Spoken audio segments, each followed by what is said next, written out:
140 degrees Fahrenheit. The air? Toxic. One wrong step, and it becomes a statue forever. But here's what scientists can't explain.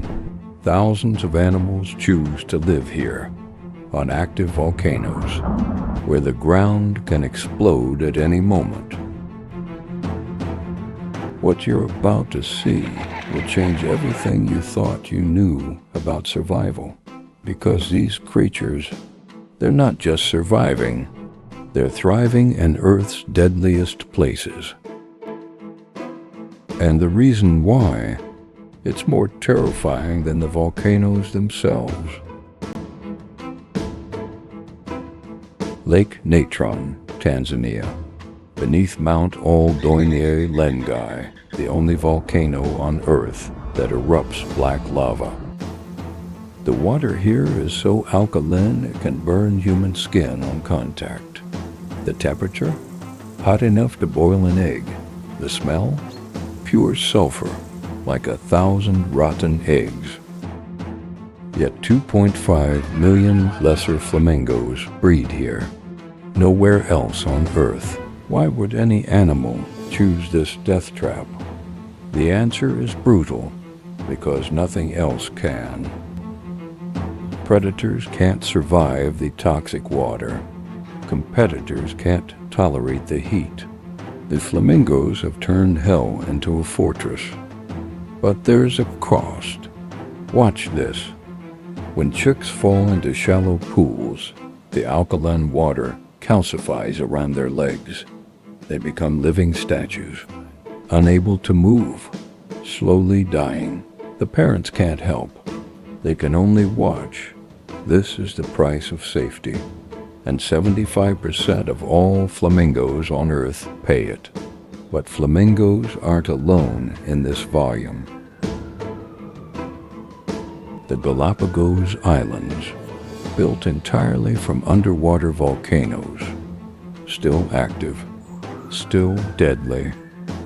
And living on these razor-sharp lava rocks is the only marine iguana on Earth. This creature breaks every rule of reptile survival. This iguana dives into 50-degree ocean water for up to an hour. This iguana drops its heart rate to 9 beats per minute. It essentially dies, then comes back to life on the hot volcanic rocks. This one evolved to eat underwater algae in freezing water while holding its breath.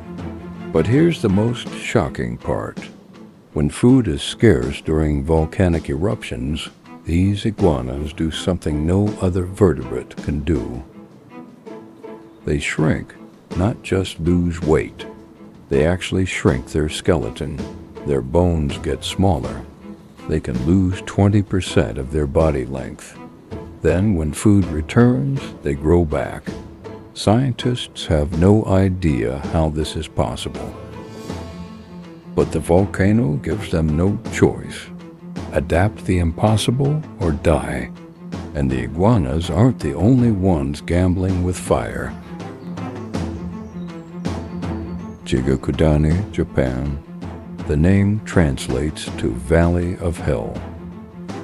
Temperatures drop to minus 15 degrees Celsius.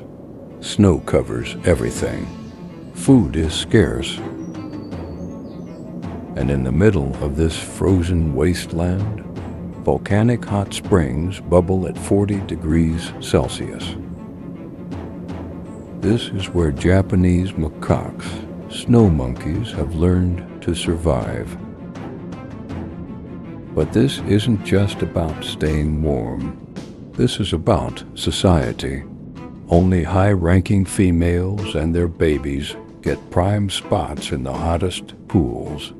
Lower-ranking monkeys must wait at the edges, in the cold.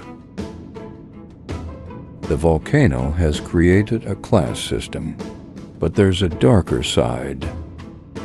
Young monkeys must learn the perfect timing.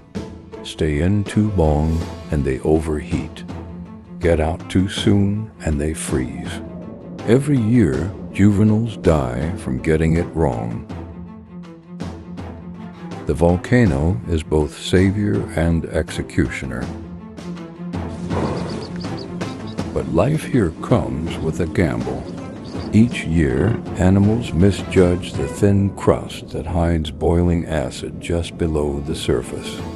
One wrong step, and they vanish in a cloud of steam. Still, Yellowstone's herds return year after year. Why? Because where there is danger, there is warmth. And where there is warmth, there is life. Volcanoes, it turns out, don't just destroy, they create. They forge landscapes, shape species, and write the rules of evolution in fire and ash. Every eruption resets the clock, forcing the survivors to adapt or disappear. Across the planet, from Hawaii to Iceland, life doesn't flee volcanoes, it follows them. The moment molten rock cools, plants invade, insects follow, birds arrive, then mammals. From destruction comes renewal. Volcanoes are not just killers, they're architects of life itself.